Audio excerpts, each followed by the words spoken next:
आज हमसे रूबरू हैं सुप्रसिद्ध निर्माता निर्देशक कृष्णकांत पंड्या। पंड्या जी, आपका स्वागत करते हैं। पंड्या जी, उदयपुर में आप जाए जन्मे, बचपन की क्या स्मृतियां इस शहर से आपकी? नमस्कार। महेंद्र सिंह जी लालस जी को और आकाशवाणी उदयपुर के श्रोताओं को मेरा ढेर सारा प्यार और नमस्कार।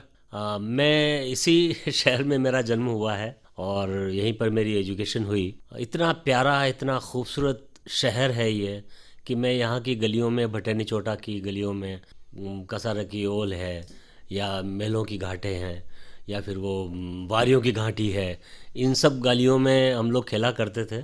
और फिर सारी पढ़ाई, स्कूलिंग वगैरह यहीं पर हुई मेरी। अम्मा माता स्कूल है, विद्या भवन रूरल इंस्टीट्यूट में मेरा ग्रेजुएशन हुआ, फतेह स्कूल में मेरा हाई स्कूल हुआ और नवभारत स्कूल में मेरा सेकेंडरी पढ़ाई की वहाँ पर मैंने। तो बस बचपन की सारी स्मृतियाँ हैं यहाँ पर। और सबसे बड़ी बात यह है कि ये इतनी खूबसूरती है इस शहर की है कि शायद वो खूबसूरती मेरे प्रेजेंटेशन में और मेरे प्रस्तुतियों में, चाहे मैंने फिल्में निर्देशित की हैं उसमें, चाहे कहानियों में, चाहे कविताओं में, वो सब इसकी ही बदौलत है। और आप सभी इसके अंश हैं, यहाँ रहते हैं तो आप सभी भी दिल से, दिमाग से और शरीर से, चेहरे से बड़े खूबसूरत लोग हैं यहाँ के। तो मुझे बड़ा अच्छा लगता है। कृष्णकांत जी, ये बताएं कि ये कला का कीड़ा कब और कैसे आया, कहाँ से आया? ये तो देन है, मुझे ऐसा लगता है, क्योंकि सिर्फ एक ख्वाहिश थी कि मैं कुछ अलग करूं। क्या अलग करूं ये कभी पता ही नहीं चला था। पढ़ाई होती रही मेरी और पिताजी बॉम्बे शिफ्ट हुए थे जीविकोपार्जन के लिए। थोड़ा सा संघर्ष वाला समय चल रहा था उनका, उसके पहले का समय बड़ा अच्छा था, मगर एक संघर्ष का समय आया तो वो बॉम्बे चले गए, वहाँ संघर्षरत थे। हम तीन भाई एक बहन, बड़े भाई यहाँ पर ऑलमोस्ट जॉब में लगने वाले थे और पिताजी की ख्वाहिश थी कि मैं उनके साथ रहूं वहाँ पर बॉम्बे में। अब बॉम्बे की जो, हम जिस स्थितियों में हम रह रहे थे वहाँ पर, वहाँ के घर और वहाँ का रहन सहन देख के तो मुझे लगा था कि ये शहर मेरे रहने लायक तो नहीं है। इतना खूबसूरत शहर उदयपुर छोड़ के मैं यहाँ क्या करूँगा। ये मन ही मन मेरी बातें होती रहती थी। मुंबा देवी मंदिर में मेरे पिताजी जॉब कर रहे थे, पुजारी थे, बड़े धार्मिक, बड़े तपस्वी आदमी थे वो। यहाँ उदयपुर में भी महाकालेश्वर मंदिर की बड़ी सेवाएं की हैं उन्होंने, बड़े आराध्य देव उनके थे वो। श्रीनाथ जी का मंदिर है यहाँ का, नाथद्वारा का श्रीनाथ जी का मंदिर है। तो मंदिर में मैं जाता तो मैं माता जी से ये प्रार्थना करता कि मुझे इस शहर में अगर रखना है आपको, तो कृपया मुझे कुछ ऐसा विशिष्ट कार्य दिलाइए कि जिससे मैं कुछ नाम कमा सकूं या मेरी आत्मसंतुष्टि हो। चाहे एक बार मेरा आकाशवाणी पे अनाउंसमेंट ही आ जाए, चाहे मेरा कोई आवाज़ ही आ जाए, मतलब वाकई में ये मेरी इच्छा थी, दिली इच्छा। और बस उसी दौरान पंडित विश्वेश्वर शर्मा जी, मेरे चाचा जी, उनको मेरे फादर ने कहा कि यहाँ उदयपुर में तू ठीक है, प्रसिद्ध हो रहा है, कविताएं लिखते हो, गीत लिखते हो, साहित्य में अच्छा नाम है, मगर फिल्मों में आ जाओ तुम। तो पिताजी ने उनको प्रेरित किया, वो बॉम्बे आ गए। बॉम्बे में उनका संघर्ष चलता रहा और मैं उनका एक तरह से चाचा भतीजा की हमारी जोड़ी बन गई। वो फिल्म लाइन में जहाँ जहाँ भी जाते, अपने अनुभव शाम के टाइम मुझे चौपाटी पे जाते हम लोग, हमको सुनाया करते वो। और धीरे धीरे मैंने अपने मन की बात कही, उन्होंने भी मेरे मन को पढ़ा और उन्होंने मुझे कहा कि तू फिल्म संपादन में चला जा। मैंने कहा संपादन का न मुझे मालूम था न उनको मालूम था। तो मैंने कहा हाँ चलो ठीक है, कर लेते हैं। और उन्होंने फिल्म संपादन के लिए मेरा कॉन्टेक्ट वगैरह बढ़ाया और मैंने वहाँ जाके एग्ज़ाम दिया। एग्ज़ाम में उन्होंने बोला कि तुम ग्रेजुएट होके आए हो, यहाँ पर तो 10वीं फेल लोग आते हैं, ये क्या काम करने आए हो तुम यहाँ पर। मैंने कहा नहीं, मुझे तो यही करना है। सिलेक्शन के लिए इंटरव्यू हुआ, इंटरव्यू में मुझसे प्रश्न प्रश्न पूछा गया कि इतनी अच्छी पढ़ाई करके तुम आए हो। अब देखिए, तब फिल्म लाइन में बीएससी ग्रेजुएट के लिए लोग ऐसा सोचते थे कि तुम इस लाइन में क्यों आए हो इतनी अच्छी पढ़ाई करके। तो मैंने कहा कि राज कपूर साहब का एक कोटेशन मैंने पढ़ा था किसी मैगज़ीन में, उसमें उन्होंने कहा था कि एक अच्छी फिल्म को ख़राब एडिटर ख़राब कर सकता है और एक ख़राब फिल्म को अच्छा एडिटर अच्छी बना सकता है। तो यही बात मैंने उनको कही। बोले तुम तो जानते नहीं हो एडिटिंग के बारे में, फिर कैसे। मैंने कहा नहीं, बस ये पढ़ता रहता हूँ तो मुझे ये लगा कि ऐसी बात है थी कि क्या विधा है कि जिसे मैं कर सकता हूँ। और मेरा सिलेक्शन हो गया, फिल्म एडिटिंग से करियर स्टार्ट हुआ मेरा। कृष्णकांत जी, तब आप कितने साल के थे और बतौर फिल्म एडिटर आपको सबसे पहले कौन सी फिल्म को संपादित करने का मौका मिला? एक्चुअली मेरे ख्याल से मैं 16 17 साल का रहा होऊंगा मैं, क्योंकि मैं अंडर एज था। डेट ऑफ बर्थ थोड़ी सी चेंज करवाई थी और मैं ग्रेजुएट बना, जिसका मुझे पता नहीं था कि ऐसा करना नहीं चाहिए, मगर अब किया तो हुआ, तो हो गया वो।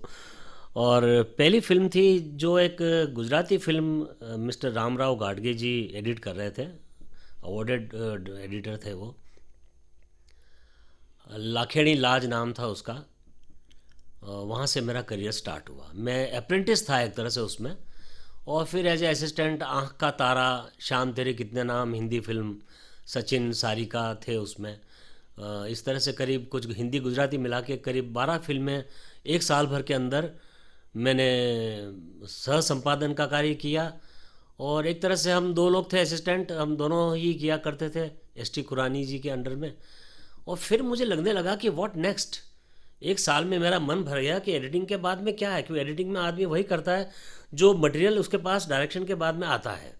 तो इसके बाद क्या है, बस एक क्वेश्चन दिमाग में आया और फिर आगे की यात्रा शुरू हुई। कृष्णकांत जी, थोड़ा सा एडिटिंग के बारे में भी हमारे श्रोताओं को बताएं, क्योंकि एक तो एडिटिंग क्या चीज़ होती है सच में बहुत सारे श्रोताओं को पता नहीं, और इसकी तकनीक भी बहुत बदली। आपके समय में जब एडिटिंग होती थी तो सच में फिल्मों को काटना कैसे करना, और अब सारा डिजिटल हो गया मामला, कितनी मुश्किलें आती थी। और कौन कौन से उस वक्त के ऐसे अनुभव थे या ऐसा आपको लगा कि ये आपने अच्छा काम एडिटिंग के दौरान किया जिसे आज भी आप याद करते हैं? महेंद्र जी, एक तो मैं आपको बहुत बहुत धन्यवाद देता हूँ कि आप एक रूटीन इंटरव्यू से हट के कुछ अलग बात पूछ रहे हैं, जो दर्शकों को, जिसका एक शौक़ रहता है कि एडिटिंग क्या होती है, डायरेक्शन में क्या करते हैं, इस तरह के प्रश्न तो मुझे बड़ा अच्छा लग रहा है। मैं एक पुस्तक लिखने वाला हूँ, कार्य शुरू कर दिया है मैंने।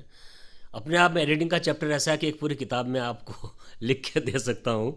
मगर हाँ, एडिटिंग एक ऐसी चीज़ है कि जैसे हमने न्यूज़पेपर की एडिटिंग से मैं आपको थोड़ा सा एग्जांपल दूं, समझाना चाहूँ कि एक न्यूज़ आपके पास में आई है जो करीब 4 पैराग्राफ की है, और आपके पास में अब जगह सिर्फ उसके अंदर 3.5 पैराग्राफ की रह गई है, क्योंकि आपने दूसरे ऐड और दूसरी न्यूज़ और दूसरी चीज़ें कवर अप की हैं।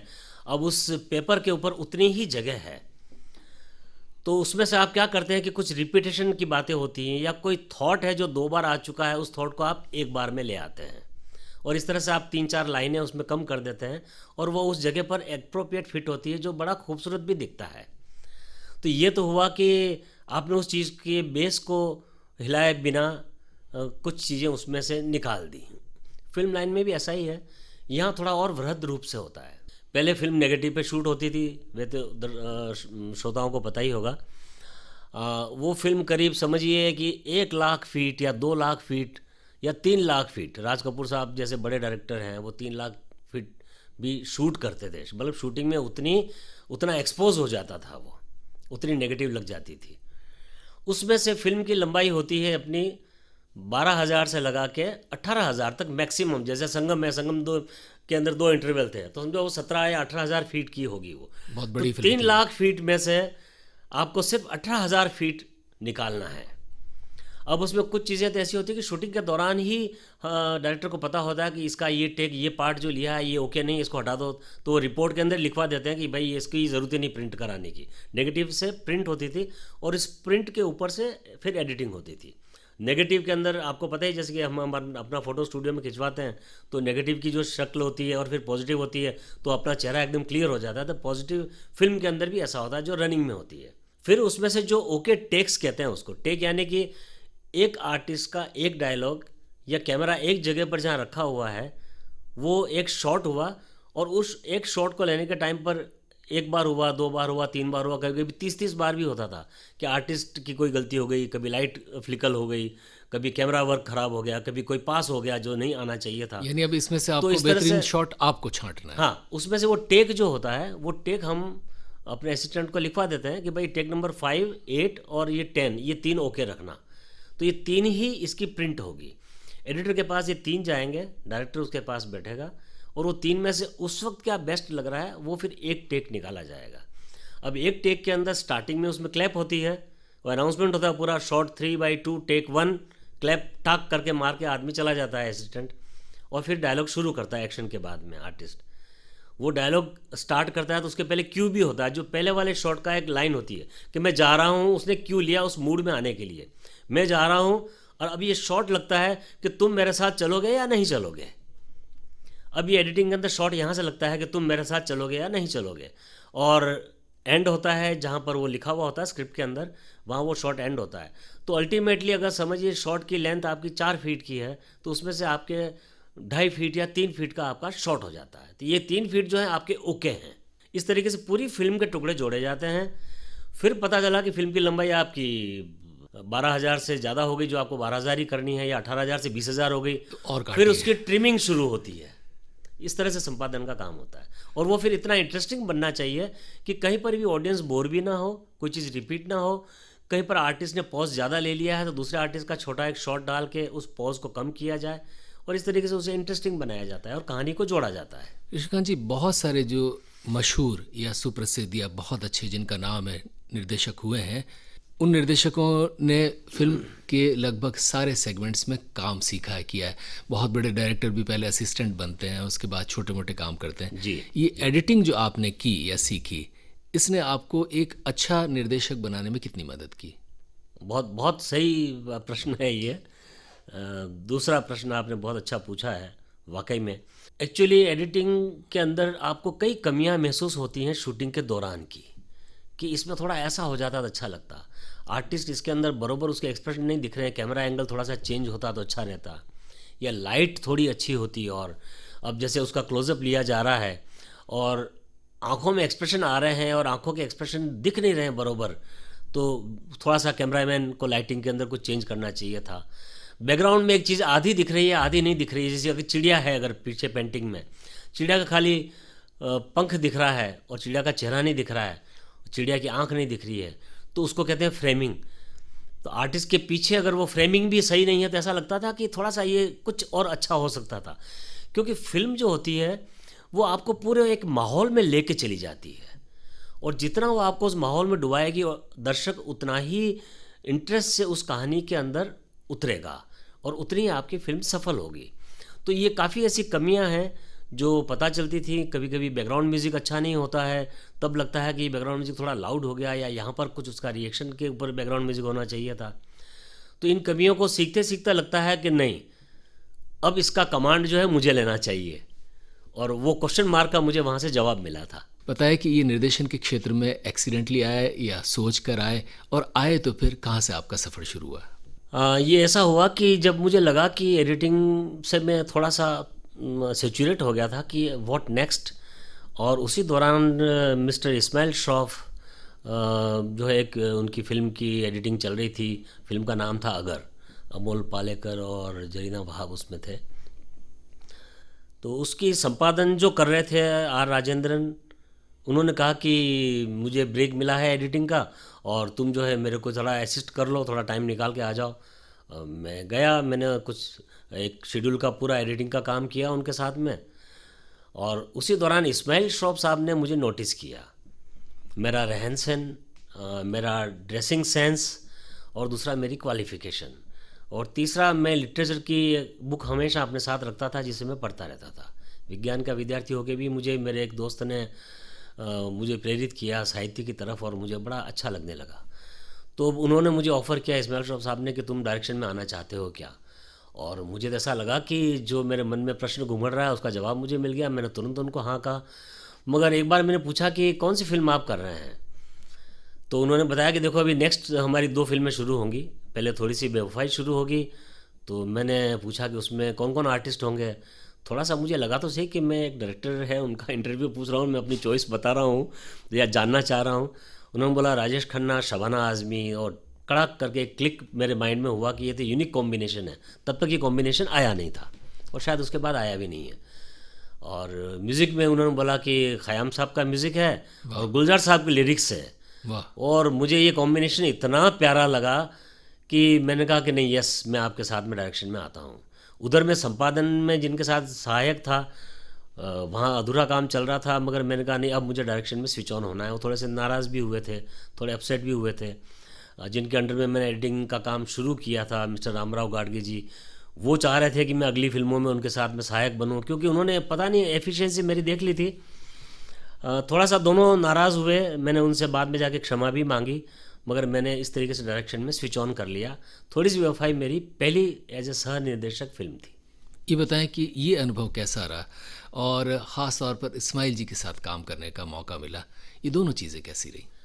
जिस तरीके से मैंने फिल्म निर्देशन के बारे में फिल्म लाइन में सुना था कि आर्टिस्ट होते हैं, कभी आते हैं कभी नहीं आते हैं, डिसिप्लिन नहीं होता है सेट के ऊपर, 10 दिन का प्रोग्राम है तो उसको 20 दिन लग जाते हैं, प्रोड्यूसर का बजट बढ़ जाता है, तो एक डिसिप्लिन तरीके से काम नहीं होता था, बड़ा आराम से काम होता था।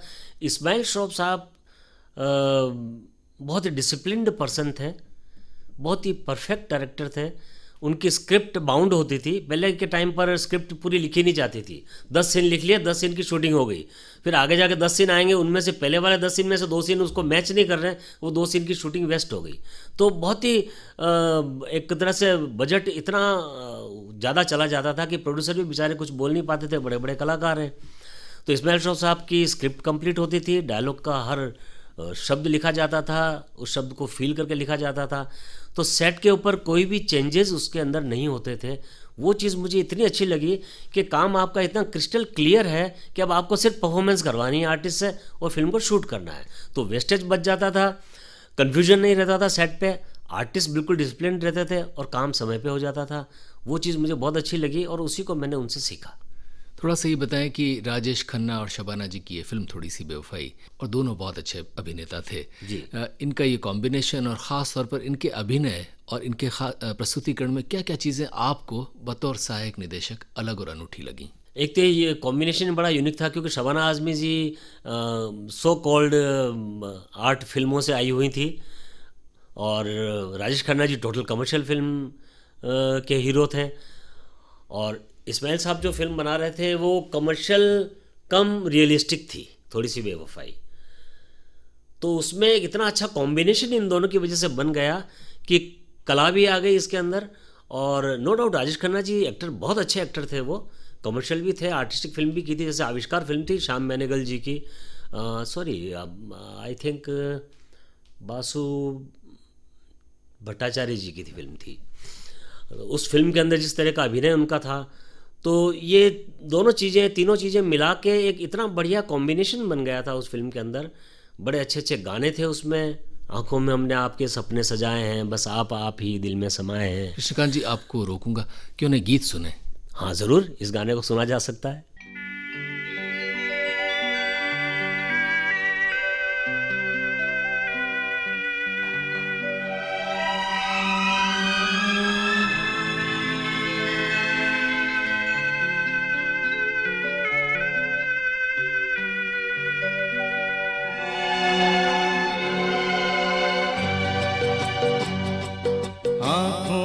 हमने आपके सपने सजाए हैं,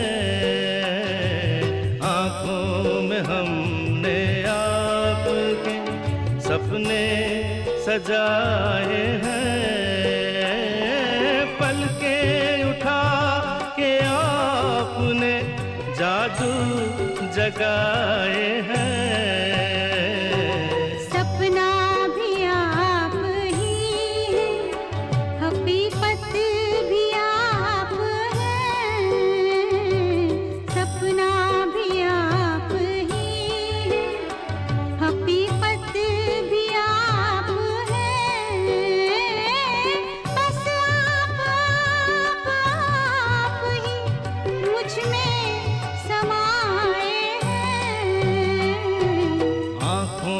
हमने आपके सपने सजाए हैं।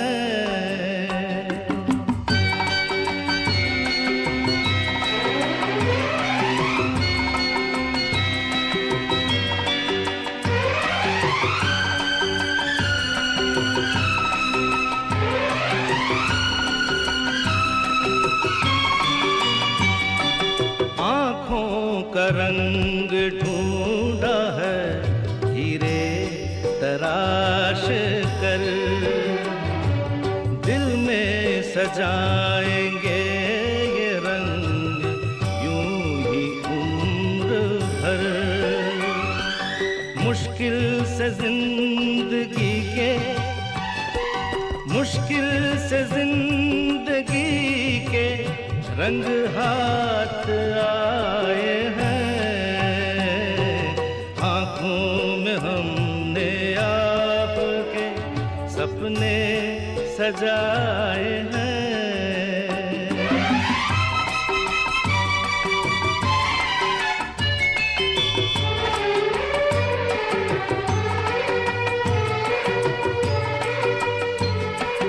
दोहराए जाएंगे ना ये लम्हात अब कभी, सपनों में भी न छूटेगा ये साथ अब कभी। मिलती है जिंदगी जब आप मुस्कुराए हैं, मिलती है जिंदगी जब आप मुस्कुराए हैं।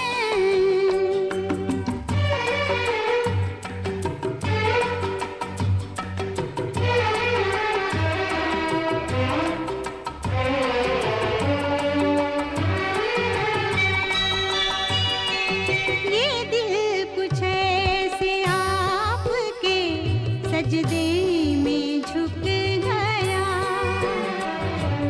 नजरें उठाई आपने तो वक्त रुक गया,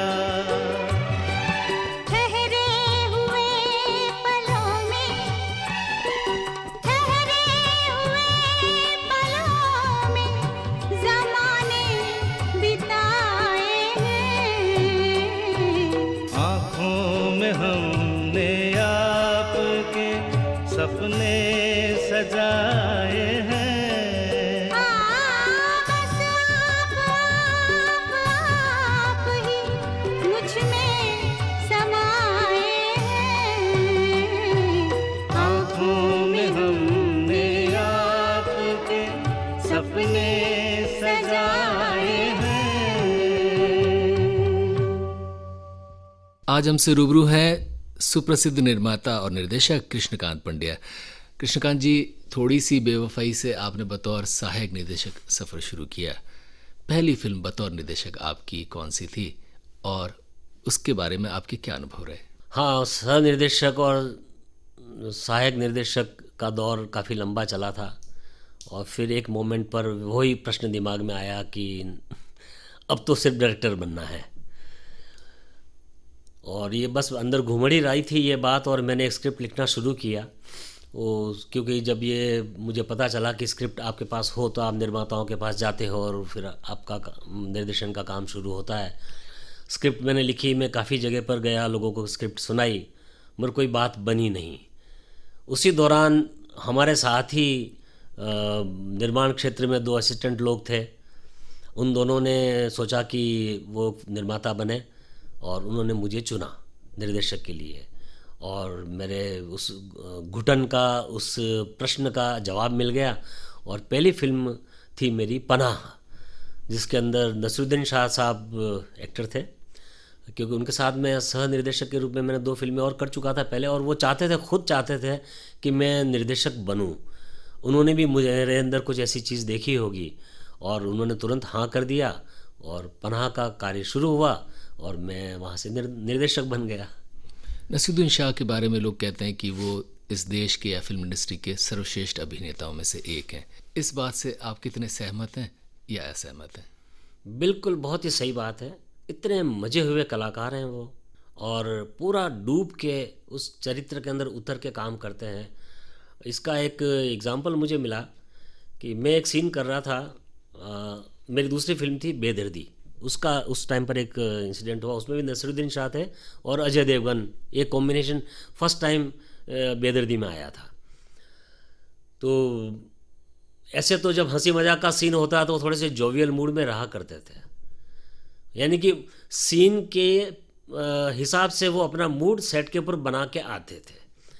उसके पीछे बारीक बात ये थी कि जब आप उदास होते हैं तो आपके चेहरे की मसल्स जो होती हैं थोड़ी सी डल हो जाती हैं। तो हम कहते हैं ना, चेहरा लटका हुआ क्यों है। और कभी कोई एक आदमी प्रसन्न होता, चाहे वो मुस्कुरा नहीं रहा होता, मगर बोलता बड़े आज तो बड़े खिल रहे हो आप। तो यही चीज़ बारीकी जो है वो नसरुद्दीन शाह साहब की परफॉर्मेंस में थी। एक दिन हम बड़ा ड्रामेटिक सीन कर रहे थे, बहुत आवाज़ करना था, चीखना चिल्लाना था, बहुत गुस्सा करना था। तो सुबह से ही वो उस मूड में ही सेट के ऊपर आए थे, क्योंकि सीन हम एडवांस में दे देते थे उनको। और एक दो बार उन्होंने अपने बॉय को झिड़क भी दिया, डांट भी दिया। तो हो सकता है कि वो उस सीन के मूड में आने के लिए वो क्रिया कर रहे थे। बाद में वो फिर कंपेंसेट भी कर लेते हैं कि यार तुम इसका बुरा मत मानना, थोड़ा सा मैंने गलती से कह दिया है ऐसा। इतनी एक उनके अंदर इंसानियत भी है ऐसे मजे हुए कलाकारों में।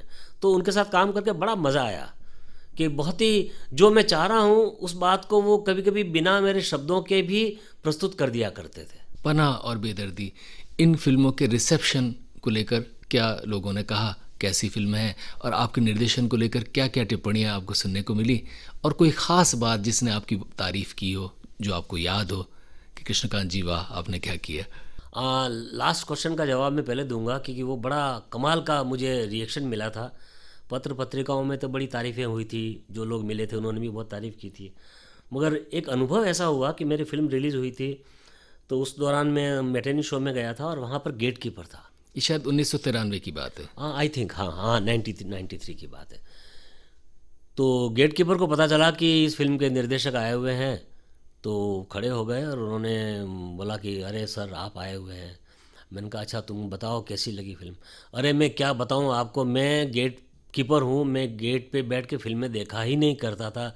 कई सालों के बाद मैंने एक पूरी फिल्म देखी है, और ऐसी फिल्म कहाँ बनती है, क्यों नहीं बनती हैं। उस वक्त मुझे जो संतुष्टि हुई है वो संतुष्टि आज तक मैं लेके चल रहा हूँ कि जीवन में बहुत कम काम किया, मगर एक कृति जो किसी के दिमाग में ये इंप्रेशन डाल सकती है। और ऐसे लेमैन के जो कि फिल्मों के व्यवसाय में बैठा हुआ है, फिल्मों को सुनता है, फिल्मों को पसंद करता है, गेट से हट भी जाता है, और उस फिल्म को उसने पूरा देखा और उसने ये कॉम्प्लीमेंट दिए। सबसे बड़ा मेरे को कॉम्प्लीमेंट मिला, जो मेरे लिए एक तरह से आप समझिए कि सबसे बड़ा पुरस्कार है।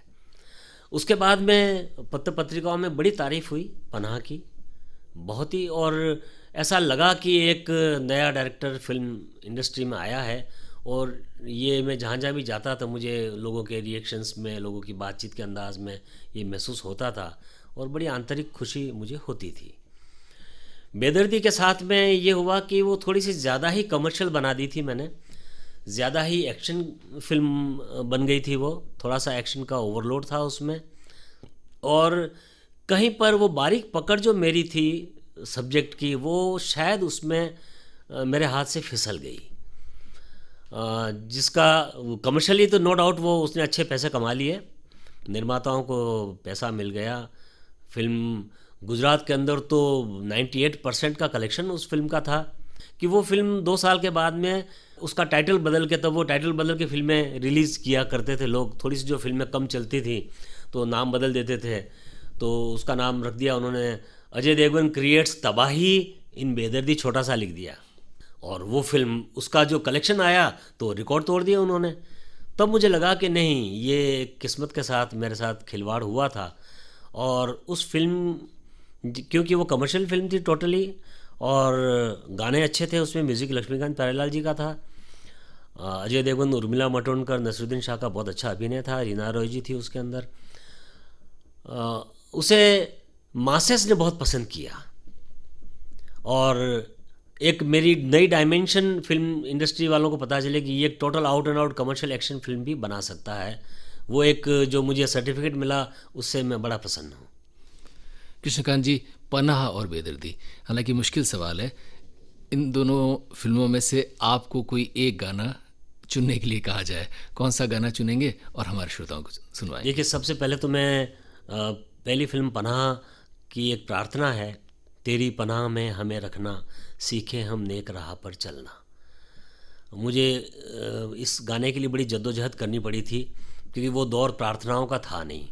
ए मालिक तेरे बंदे हम एक ज़माने में वी शांताराम जी लेके आए थे, और मैं उससे बड़ा प्रभावित था, और सिचुएशन भी ऐसी बन गई थी जी। मतलब हमेशा जब जब भी वो गाना सुनते हैं तो एक अंदर चेतना जाग जाती है। तो वो इंस्पिरेशन थी, और मेरी फिल्म में सिचुएशन भी ऐसी थी।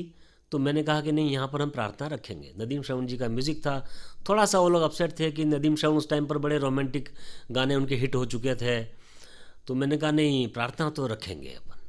अच्छा, क्योंकि पंडित विश्वेश्वर जी इस फिल्म के गीत मैंने लिखवाने का निश्चय किया था, और उनके साथ ये हुआ था कि काफ़ी गाने वो लिख चुके थे, मगर पूरी फिल्म उनके नाम की अब तक कोई आई नहीं थी।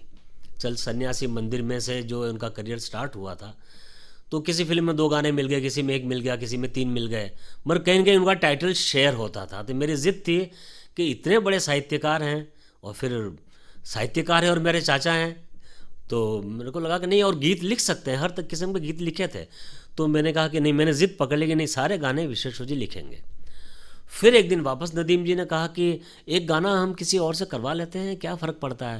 मैंने कहा पंडित जी जब नहीं लिख पाएंगे और मुझे लगेगा कि नहीं लिख पा रहे हैं, क्योंकि मैं रिलेशन अलग लेके चलता था और प्रोफेशनलिज्म अलग लेके चलता था, तब मैं आपको कहूँगा कि किसी और राइटर को ले आओ।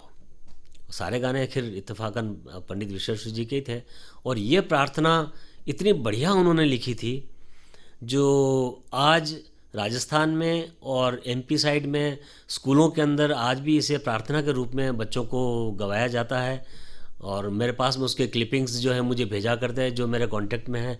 तो सबसे बढ़िया गाना तो मुझे वो लगता है, और वाकई में अच्छा गाना है वो, इसलिए कि नहीं कि मेरी फिल्म का है।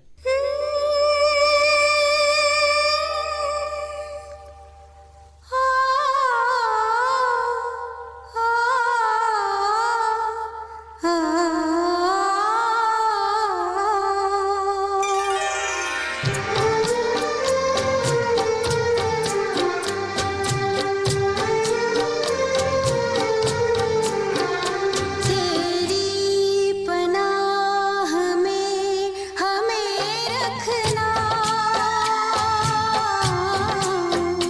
सीखे हमने एक राह पर चलना। तेरी पनाह में हमें रखना, सीखे हमने एक राह पर चलना।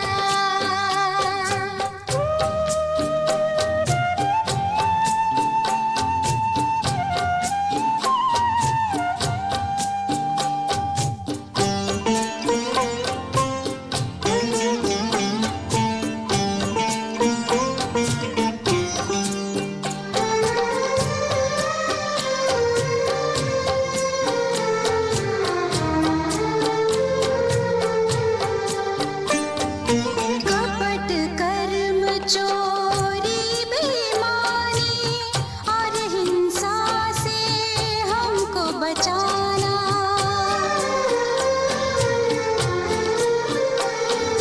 कपट कर्म चोरी बेईमानी और हिंसा से हमको बचाना।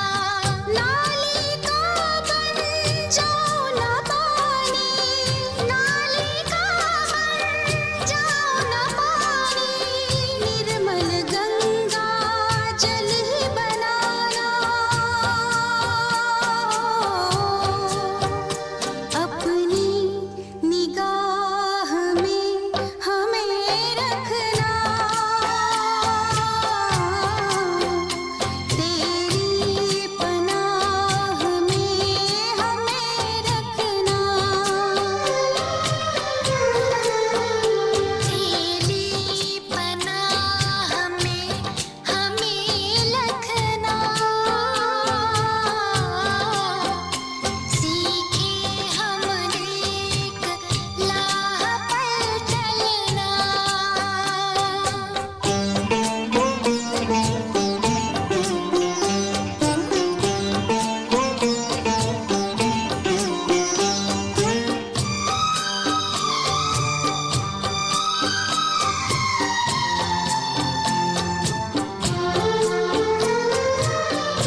निर्माता निर्देशक कृष्णकांत पंड्या हमारे बीच मौजूद हैं।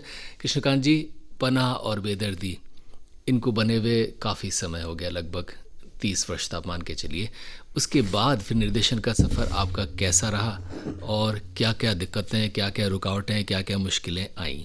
हाँ, ये जीवन का फिर एक संघर्ष का दौर शुरू हुआ था मेरे साथ, जिसका मुझे आनंद बड़ा आया। आज भी जब उन दिनों को याद करता हूँ तो मुझे बड़े अनुभव उससे मिले और उसके बाद मैंने लेखन का कार्य शुरू किया। काफ़ी प्रोजेक्ट्स मेरे शुरू होते होते रुक गए, काफ़ी फिल्में शूटिंग स्टार्ट हो गई। लेखन थोड़ा सा ही बताएं कि कहीं शुरू में भी रहा चाचा जी के प्रभाव से ही सही, यानी फिल्मों में आए उस वक्त, उससे पहले या छुटपन में थोड़ा बहुत कभी लिखने की शुरुआत पहले हो चुकी थी या इसी वक्त हुई? नहीं, वो पहले से हो चुकी थी। अच्छी बात पूछी है आपने। मैं करीब 17-18 साल की एज का था, तब से मैं कुछ न कुछ पंक्तियाँ लिखा करता था और धीरे धीरे वो रचनाएं कभी कविता का रूप ले लेती, कभी प्रोज का रूप ले लेती और वो क्रम चलता रहा। और चलते चलते आज उस स्टेज पे है कि मेरी एक बुक पब्लिश हो चुकी है। सारी खबर है चांद को उसका टाइटल है और मुझे खुशी है इस बात की कि एक और क्रिएशन जो बिखरा हुआ था वो सारा संकलित होकर उस किताब के रूप में आया है। जी, अब आते हैं वापस इन 3 दशकों के सफ़र के बारे में। हाँ, लेखन के बारे में एक और बात कहूँ मैं कि पहली फिल्म के अंदर मुझे राजेश खन्ना जी को एक डायलॉग देने का अवसर मिला। क्लाइमैक्स का सीन था और एक डायलॉग कुछ राजेश खन्ना जी चाहते थे या निर्देशक इस्माइल जी चाहते थे कि वहाँ पर एक कल्मिनेटिंग डायलॉग दिया जाए पति पत्नी के बीच के संवाद के अंदर। शबाना आज़मी जी और राजेश खन्ना जी आमने सामने खड़े हैं, जिनका जो अलग हो चुके हैं और वापस रीयूनाइट होने की सिचुएशन आ गई है कि उनके लड़के का एक्सीडेंट हो चुका है। तो कुछ संवाद लिखना था। इस्माइल श्रॉफ साहब ने हम चारों असिस्टेंट को कहा कि तुम कुछ लिखो, तुम कुछ लिखो, और मेरा संवाद जो लिखा हुआ था वो सबको अच्छा लगा और राजेश खन्ना जी को ने वो संवाद पढ़ा। अब दिक्कत ये थी कि मैं थोड़े लंबे प्रोज लिखा करता था। जो शक का पहाड़ हम दोनों के बीच खड़ा हो गया है, उसे करुणा ने अपनी कुंवारी भावनाओं की आहुति से जलाकर एक सुखी परिवार खड़ा करने के काबिल बना दिया है। कल्मिनेशन पूरा कंप्लीट था। करुणा एक थर्ड लड़की थी, तो एक लव ट्रायंगल जैसा था।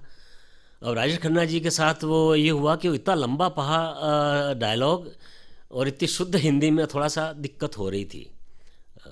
संवाद बड़े बड़े बड़े उन्होंने अदायगी की है। फिर उसको ब्लैक बोर्ड के ऊपर लिखा गया पूरे संवाद को और उनके सामने रखा गया और वो डायलॉग पूरा हुआ। उस दिन मुझे इतनी प्रसन्नता हुई कि चलो कहीं एक चीज़ मेरे अंदर है जिसका विकास मैं करूँगा आगे जाकर। तो ये इसके पीछे का एक है। बेदर्दी के बाद में जो संघर्ष शुरू हुआ, क्योंकि उसे लोगों ने उस वक्त में थोड़ा सा इतनी सफल नहीं है वो डिक्लेयर कर दिया था।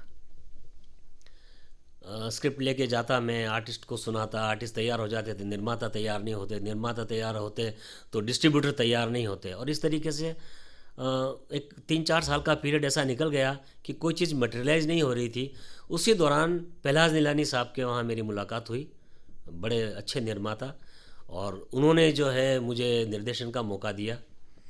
फिल्म शुरू हुई, 2-3 शेड्यूल हो गए और उन्होंने क्या किया था कि 2 नए कलाकार लिए तो उनके साथ में 3-4 फिल्में एक साथ शुरू कर दी थी जो कमर्शियल नहीं थे, और बहुत बड़ा उन्होंने इन्वेस्टमेंट कर दिया था, और फिर वो फिल्म भी मेरी पूरी नहीं हो पाई।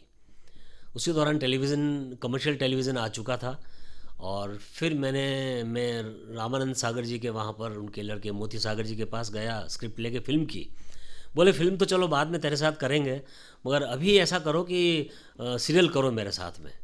मैंने कहा मैंने टेलीविज़न किया नहीं है बिल्कुल। अरे कुछ नहीं, तुम कर लोगे। मैंने कहा मगर मैं तो फिल्म के हिसाब से शूट कर सकता हूँ, टेलीविज़न में तो सुना है मैंने कि दिन में इतने इतने मिनट्स निकालने पड़ते हैं। बोले कुछ नहीं, तुम तुम्हारे डायरेक्शन के हिसाब से ही करना, फिल्म के हिसाब से ही शूट करो जाके। और मैंने हिम्मत की। मेरे लिए बिल्कुल नया क्षेत्र था वो। मैं जिस दिन गया हूँ उसी दिन मेरे सामने स्क्रिप्ट आई है, मुझे कोई मालूम नहीं है कि क्या सीन शूट करना है, इसके पहले क्या हो चुका था, कुछ भी पता नहीं है। तो मुझे लगा चलो कूद जाते हैं इसके अंदर भी, और वो फिर शूट किया।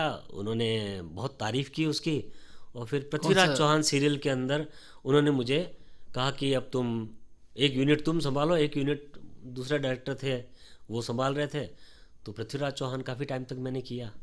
फिर उन्होंने टेलीविज़न में जय श्री कृष्ण सीरियल दिया जिसमें छोटा बच्चा था, कलर्स का पहला सीरियल था वो। उसके बाद नितिन देसाई जी जो फिल्म इंडस्ट्री के बहुत बड़े सेट डिज़ाइनर हैं, आर्ट डायरेक्टर हैं, उन्होंने बुलाया चित्तौड़ की रानी, पद्मिनी का जौहर। और क्योंकि मैं कृष्ण का भक्त हूँ तो मुझे कृष्ण जय श्री कृष्ण सीरियल पिक्चराइज करने में बड़ा मज़ा आया। राक्षसों के साथ युद्ध का उनका और क्रोमा और वगैरह सब सीखा। और चित्तौड़ की रानी पद्मिनी, क्योंकि मैं उदयपुर से हूँ, रानी पद्मिनी का जौहर सुन के आज भी रोंगटे खड़े हो जाते हैं। तो बड़े अच्छे मेरी मनपसंद के सीरियल्स मुझे मिले, तो मैं टेलीविज़न में मैंने एंट्री कर ली। कृष्णकांत जी, फिल्म का निर्देशन और टेलीविज़न का निर्देशन, इनमें बुनियादी तौर पर क्या क्या मोटे फ़र्क हैं जो आप श्रोताओं को समझाएंगे? मैंने एक डेफिनेशन बनाई है फिल्म की और टेलीविज़न सीरियल्स की। हो सकता है टेलीविज़न के लोगों को शायद थोड़ा सा बुरा भी लगे, मगर कोई बहुत ज़्यादा बुरी बात भी नहीं कह रहा हूँ मैं। फिल्म जो है एक उपन्यास है, जो आपकी लाइब्रेरी में अच्छा उपन्यास लिखा गया है तो वो आपकी लाइब्रेरी में हमेशा के लिए, आप उसका टाइटल देख देख के भी खुश हो जाते हैं और प्रेरित हो जाते हैं। टेलीविज़न सीरियल्स जो हैं वो अखबार हैं जो रोज़ाना आते हैं। कभी अच्छी खबर आती है, कभी बुरी खबर आती है, मगर इंटरेस्टिंग तरीके से बनाए जाते हैं। तो कभी कभी कोई अखबार आप कलेक्शन में रख लेते हैं क्योंकि उसके अंदर कुछ दूसरा मटेरियल भी अच्छा होता है।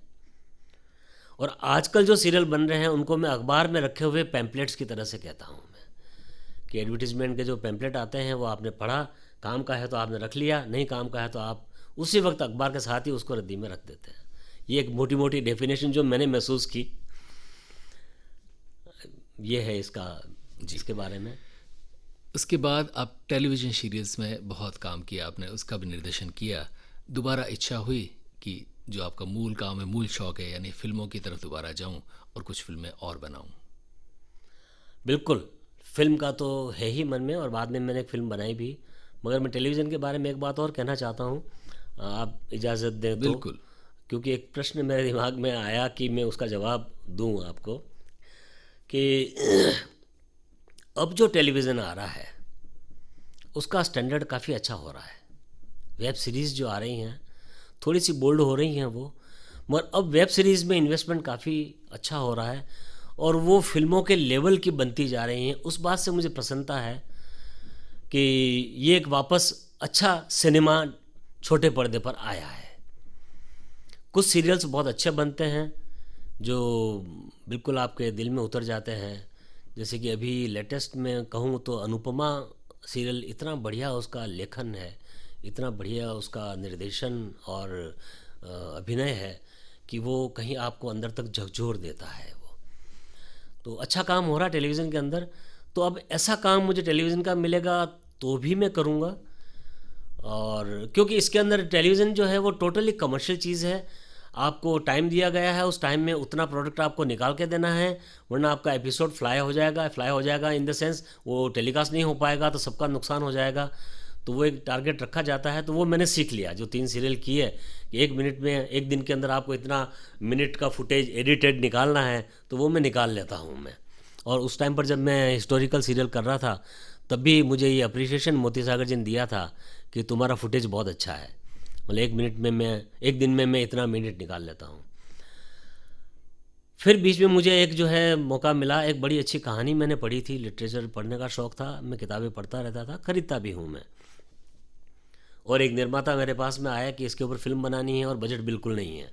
मैंने कहा बिल्कुल नहीं है मतलब क्या, कुछ तो खर्च करोगे? कि हाँ है, थोड़ा बहुत कर सकते हैं, तो ऐसी कोई कहानी आप बताइए। और वो कहानी मुझे लगा कि मैं उसको उनके उस बजट में बना सकता हूँ। और वो मैंने शूटिंग की, और वो मैराथन शूटिंग थी। वो ऐसा था कि बस देहम पात्यामी व कार्यम साध्यामी वाली स्थिति पैदा हो गई थी कि इतने दिन में फ़िल्म कंप्लीट करनी है और नहीं तो बजट ख़त्म हो जाएगा, फिल्म अटक जाएगी। तो मुझे लगा कि नहीं, अभी अटकनी नहीं चाहिए। बड़ी रुकावटें उसके अंदर आई, बहुत दिक्कतें मुझे आई। जो व्यक्ति मुझे मिला था वो सही नहीं था, मगर फिल्म कंप्लीट करने की ज़िद मेरी थी। मैंने उस फिल्म को कंप्लीट किया और मैंने उसको फेस्टिवल्स में भेजा, और ईश्वर की कृपा से 7 इंटरनेशनल फिल्म फेस्टिवल्स में उसको अवार्ड्स मिले। उसमें डायरेक्शन के भी मिले, स्क्रिप्ट के भी मिले और फिल्म को भी मिले। उस फिल्म का नाम है बियाबान। बस अब वो रिलीज़ के लिए तैयारी चल रही है उसकी, तो इस तरह से वापस फिल्म एक बन गई है। पंडित जी, इतना लंबा सफ़र आपने एंटरटेनमेंट इंडस्ट्री में, फिल्मों और टेलीविज़न में निकाला। कोविड का समय जो पिछला 2 साल या उससे ज़्यादा मान लीजिए, ये समय इस इंडस्ट्री के लिए कैसा रहा? ये तो सर्वविदित है कि पूरे विश्व के लिए एक बड़ी महामारी करीब शायद 100 सालों के बाद में आई है और सब कुछ चौपट कर दिया है इस बीमारी ने। फिल्म इंडस्ट्री तो बिल्कुल एक तरह से बंदी हो गई और जब थोड़ी बहुत सुगबुगाहट वापस शुरू हुई तो उसका रूप और स्वरूप पूरा बदल चुका था। थिएटर्स बंद हो गए थे, जिनके पैसे लगे हुए थे वो अटके हुए थे, कैसे पैसे निकाले जाएं, तो उन्होंने फिर टेलीविज़न की तरफ रुख किया। फिल्में टेलीविज़न पर रिलीज़ होने लगी। फिर उसी दौरान OTT प्लेटफॉर्म ने जन्म लिया।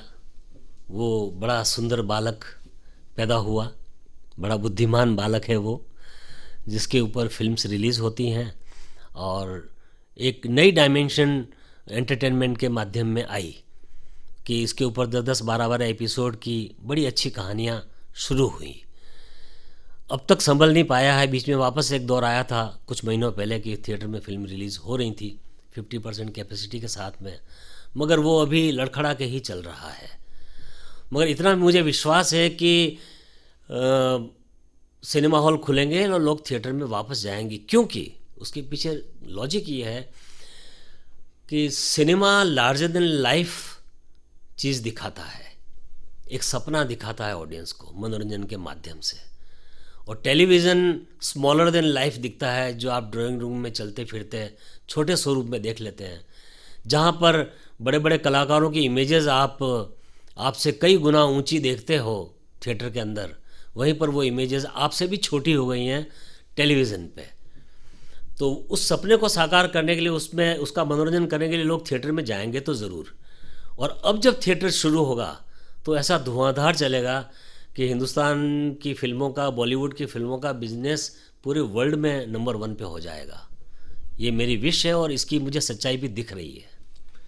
कोविड-19 ने संभवतः इसमें थोड़ी सी जल्दबाजी कर दी हो, लेकिन लोग ये कहते हैं और बहुत सारे विशेषज्ञ अब ये कहने लगे कि सिनेमा का भविष्य भी अब OTT ही है। इस बात से आप कितने सहमत हैं? नहीं, इसका जवाब मैंने आपको इसके पहले ही दे दिया है कि मेरी विश और मेरी सच्चाई और मेरा लॉजिक जो है वो सच निकलेगा। हाँ, ये ज़रूर होगा कि अब OTT चैनल भी सफलता की तरफ चलता रहेगा और थिएटर भी सफलता की तरफ में चलेंगे, क्योंकि OTT ने एक जो स्वरूप लिया है वो ये लिया कि बड़ी अच्छी वस्तुएं अगर आपको देखनी हैं टुकड़े टुकड़े में तो आप देख लीजिए, और एक साथ 2 घंटे की, 2.5 घंटे की फिल्म अगर आपको देखनी है तो आप थिएटर में चले जाइए। इसलिए ये दोनों माध्यम अच्छे चलेंगे। हर व्यक्ति जो सृजन करता है वो दिमाग में कुछ चीज़ें, कुछ विचार, कुछ आइडियाज़ लेकर चलता है और अपने सृजन के माध्यम से उन्हें लोगों तक पहुंचाता है।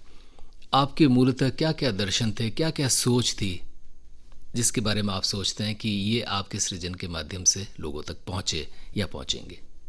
मैंने साहित्य की जब स्टडी की तो मुझे उसमें से प्रतीक बड़े मैंने जानना शुरू किया कि साहित्य में प्रतीक बड़े अर्थ निकालते हैं और बहुत सहायक होते हैं किसी बात को कहने में। शब्दों से भी वो आगे की भाषा बता देते हैं। एक और बात मैं कहूँ कि टाइम्स ग्रुप की एक पत्रिका आती थी हिंदी लिटरेचर की, सारिका नाम था उसका, और सारिका को मैंने कई कई सालों तक पढ़ा।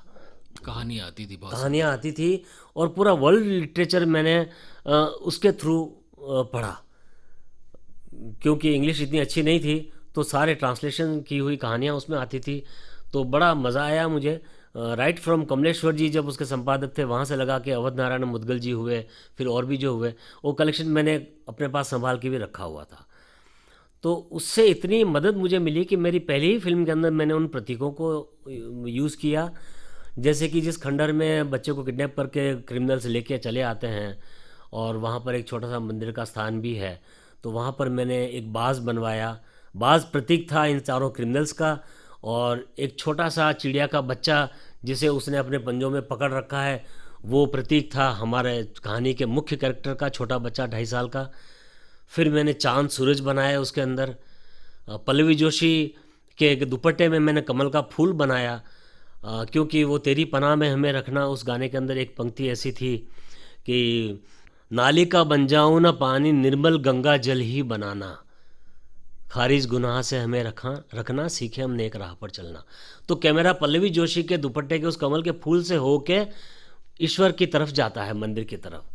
तो इन प्रतीकों का इस्तेमाल करके मुझे ऐसा लगा कि जो साहित्य जानते हैं वो तो समझ ही रहे हैं, जो समझदार ऑडियंस है वो तो समझ ही रही है, मगर जो ऑडियंस पढ़ी लिखी नहीं है उसको भी लग रहा है कि कमल का फूल है और भगवान की तरफ कैमरा जा रहा, मतलब कोई बहुत ही गहरी बात, चुभती हुई बात या कोई अंदर उतरने वाली बात इसमें कही गई है।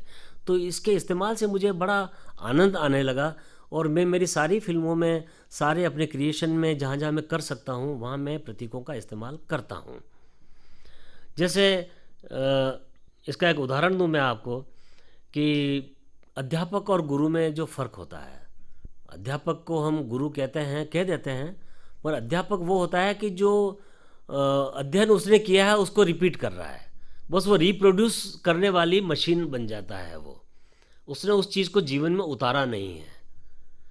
और गुरु वो होता है कि जिसने जीवन में, अपने जीवन में उसको उतारा है, उसका अनुभव किया है और फिर वो सामने वाले अपने शिष्यों को बताता है। गुरु का सानिध्य जो होता है वो ज़रूरी नहीं कि वो कुछ कहे या कुछ बोले या कुछ आपको प्रवचन दे।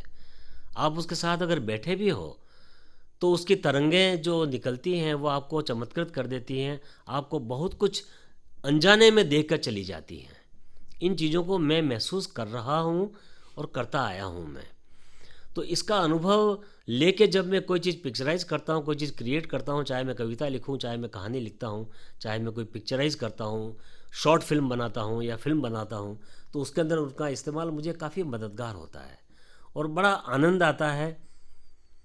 आनंद से मैं एक बात और कहूँ, आपने जो आध्यात्म के बारे में पूछा कि प्रकृति ने इंसान को इतनी सारी वस्तुएं दी हुई हैं कि आदमी अगर सोचने बैठे तो उसको शिकायत का एक भी मौका प्रकृति ने दिया नहीं है। ज़िंदगी जीना चाहे तो वो बड़ी खुशी से जी सकता है, चाहे वो किसी भी हालत में रहे। प्रकृति ने इंसान को सिर्फ खुशियाँ दी हैं, दुख इंसान ने अपने बनाए हैं। ये मेरे जीवन का अनुभव है।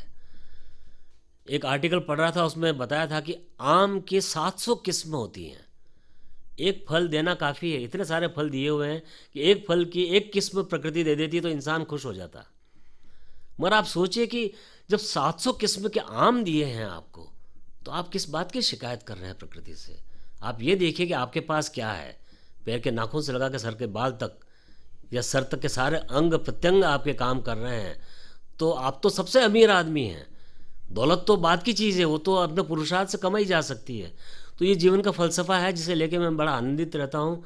और श्रोताओं, अगर आपको ये बात अच्छी लगती है तो आप भी आनंदित रहिए, बस और कुछ नहीं है। हर काम आनंद से करिए, बस प्रकृति आपके ऊपर बड़ी मेहरबान है।